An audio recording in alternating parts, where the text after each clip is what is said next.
देखिए, आज की जो प्रेस कॉन्फ्रेंस है चुनाव आयोग की, ऐसा लगता है वे दार्शनिक भूमिका में आए। वे सबसे आत्मचिंतन की बात कर रहे हैं कि मीडिया आत्मचिंतन करे, खासतौर से इलेक्ट्रॉनिक मीडिया करे। वे खुद और उनका आयोग आत्मचिंतन करने के लिए तैयार नहीं। सेल्फ करेक्शन की बात कर रहे हैं। उन्होंने कोई सेल्फ करेक्शन अब तक नहीं किया। पिछले इतने चुनाव में, लोकसभा चुनाव में इतनी शिकायतें आई, आज तक निराकरण नहीं हुआ। किसी सवाल का सीधे जवाब नहीं दिया।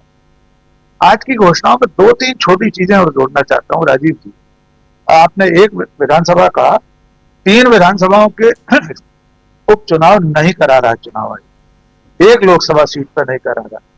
मजेदार बात यह है कि जो तर्क दिए गए हैं, जो कारण बताए गए हैं, थोड़े से 1 या 2 मिनट में उसकी मीमांसा कर ले। एक तो है मिल्कीपुर। हम सब जानते हैं अयोध्या एक दुखती हुई रग है भारतीय जनता पार्टी। वहीं से वे अवधेश प्रसाद आते हैं जो मिल्कीपुर से विधायक थे।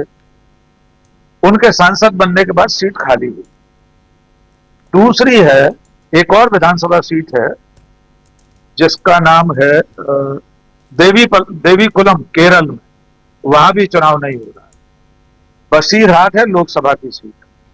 ज्यादातर मामलों में जहां जहां चुनाव आयोग नहीं करा रहा, यह तर्क दिया जा रहा है कि वहां चुनाव याचिकाएं लगी हुई हैं, इसलिए चुनाव नहीं हो रहा है। गुजरात का भी एक विधानसभा सीट है जूनागढ़ में, विसावदार। यहां आम आदमी पार्टी के नेता चुनाव जीते थे 2022 के लोकसभा चुनाव में, भूपत भयानी।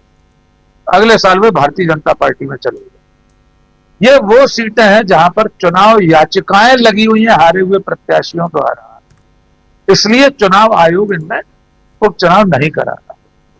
राजीव जी, ये इतना हास्यास्पद तर्क है, कैसे है मैं प्रामाणिक तरीके से साबित करता हूं जी। इस देश में लगभग हर चुनाव के बाद बहुत सारी सीटें ऐसी होती हैं जहां हारे हुए प्रत्याशी जीते हुए प्रत्याशी के खिलाफ चुनाव याचिका दायर करते। इसका सबसे स्वर्णिम उदाहरण दे रहा हूं।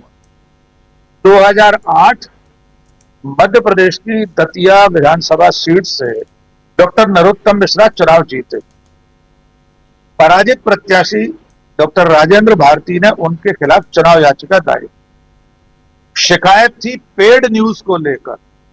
आपको याद होगा पेड न्यूज को लेकर तभी उसी दौर में 2007-8 में बहुत हल्ला मचा था। चुनाव खर्च की सीमा में अगर आपने अखबारों में विज्ञापन दिए हैं या विज्ञापन की शक्ल में अपना कोई प्रेस नोट छपाया है तो वो पेड न्यूज में आता है। इस याचिका पर चुनाव आयोग ने डॉक्टर नरोत्तम मिश्रा के चुनाव को उनके अयोग्य घोषित कर दिया। उन्हें 3 साल तक चुनाव लड़ने के लिए अयोग्य घोषित हो गए। 2008 में लड़े गए विधानसभा चुनाव को, तब से लेकर आज तक नरोत्तम मिश्रा चुनाव लड़ते ही चले आ रहे। उस याचिका का निराकरण आज 15 अक्टूबर 2024 तक नहीं हुआ है। चुनाव आयोग के फैसले के खिलाफ नरोत्तम मिश्रा हाई कोर्ट गए, सुप्रीम कोर्ट गए। सुप्रीम कोर्ट से वो फिर आ गया वापस हाई कोर्ट में दिल्ली। ये मामला आज तक लंबित है, लेकिन कभी चुनाव आयोग ने यह नहीं कहा कि एक चुनाव याचिका लंबित है इसलिए दतिया का चुनाव नहीं होगा। 2008 के बाद हर विधानसभा चुनाव होता रहा। नरोत्तम मिश्रा जीतते रहे, 2023 में चुनाव हार गए, याचिका अब भी लंबित है। इसी तरह बसीरहाट लोकसभा सीट तृणमूल कांग्रेस के नूरुल हसन चुनाव जीते थे, उनकी मृत्यु हो गई।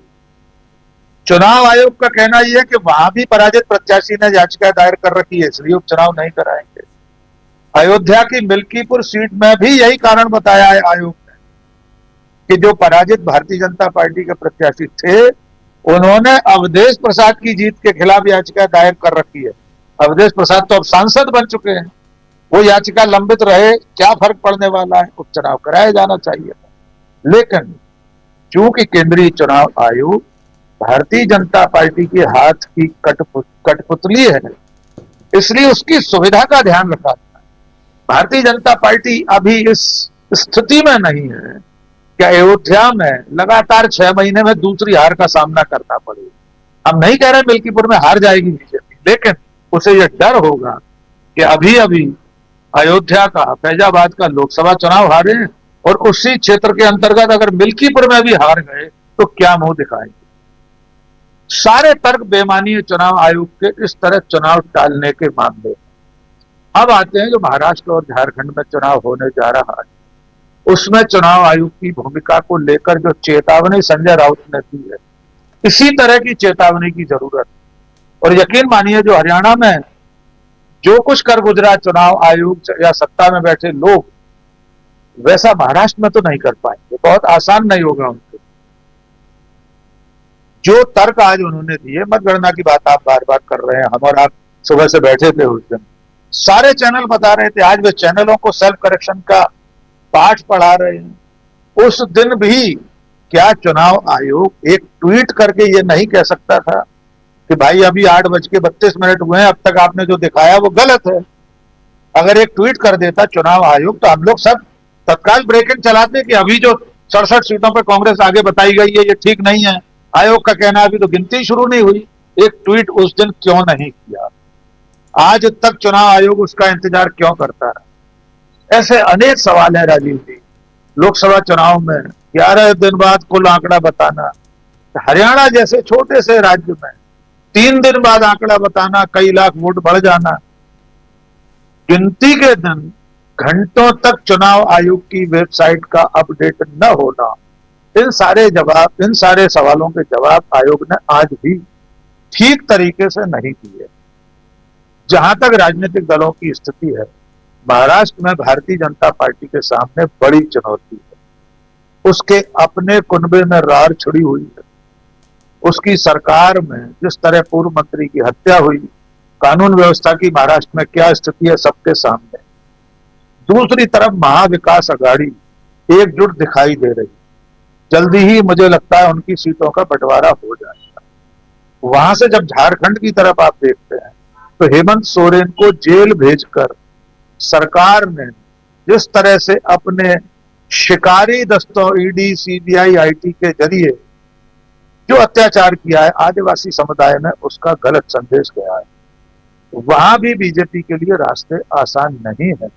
मुझे लग रहा है आज तारीखों के ऐलान के बाद, हम कुछ दिन बाद जब चुनाव प्रचार शुरू हो जाएगा, नामों के ऐलान हो जाएंगे, गठबंधन की क्या स्थिति रहती है, दोनों ही राज्यों में गठबंधन ही चुनाव लड़ रहा है, तब देखेंगे कि ऊंट किस करवट बैठता है। जी राजीव जी बिल्कुल, ऊंट किस करवट बैठता है ये पता चल जाएगा 23 तारीख को, 23 नवंबर को, क्योंकि उस दिन रिजल्ट आने, नतीजे आने हैं। दोनों राज्यों के आज चुनाव की घोषणा हो गई और इस घोषणा के साथ साथ चुनाव आयोग ने कई सारे सवाल भी खड़े किए। सवालों के बीच एक सवाल चुनाव आयोग के ऊपर भी आता है कि आखिर चुनाव की काउंटिंग जो होती है, नतीजे जब आते हैं वो 8 बजे से होती है या 8:30 बजे से होती है। कंफ्यूज मैं भी हूं, क्योंकि चुनाव आयुक्त कह रहे थे कि 8:30 बजे हमने काउंटिंग शुरू की, और बहुत सारे ऐसे सवाल थे जिन सवालों का जवाब देने से वो बचते हुए नजर आए। इन सब के बीच मिल्कीपुर में आखिर चुनाव, और ऐसे 3 और भी हैं, 2 और भी सीटें हैं जिसके बारे में डॉक्टर राकेश पाठक जी भी बता रहे थे। बशीर घाट है और एक सीट और है